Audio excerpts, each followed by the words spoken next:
deshi. Asante wana timu ya Kyetume wana kikalo cha mwenda.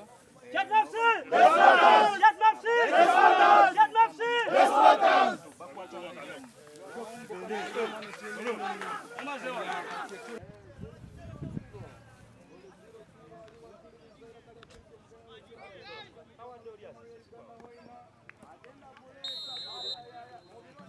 Kali wabera ko yagenda muleta nawe. Kubirunga bulijo. Ngenda kutera maijo. Abulijo. Kuna mimi timu ya Kitara. Baba songo abacho. Ela kwa mtugonze dine ziruka ukana balo kwa ni mtugonza.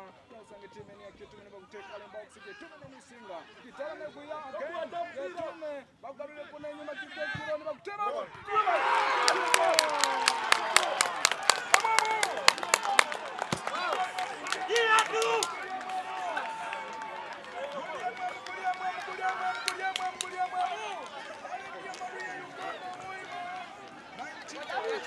Zero itagwemerera munaleto mulesere mu box kula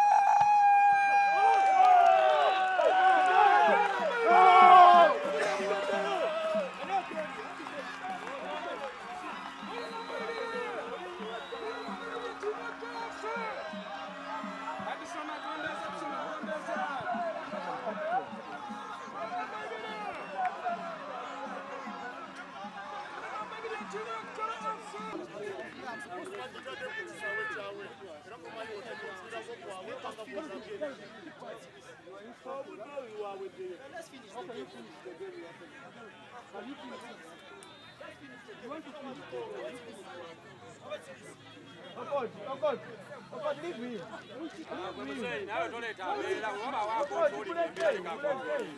Leave him or ina manyi.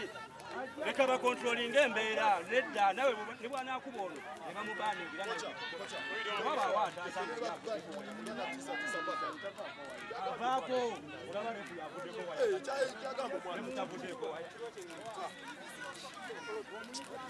muleke nawe binyembera fena je tulimu ya kulaba fena tukude kujja wa mpira kwa weje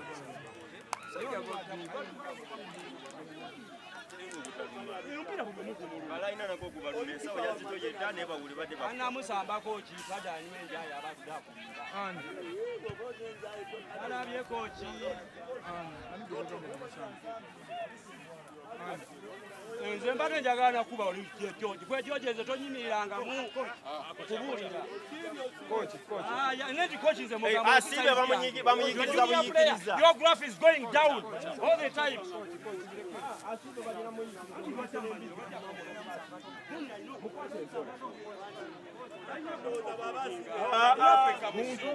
Wacho ngambanga graph yeka busingambanga oli. Wacho ngambanga graph yeka busingambanga.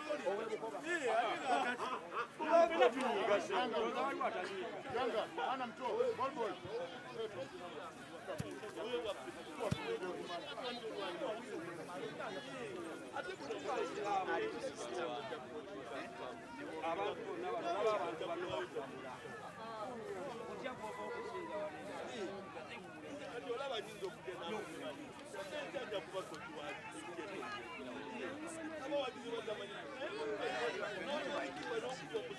Mugene mutaani coach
Katonda ayambe Tiya Gasi n'abanga empewo eddeeri.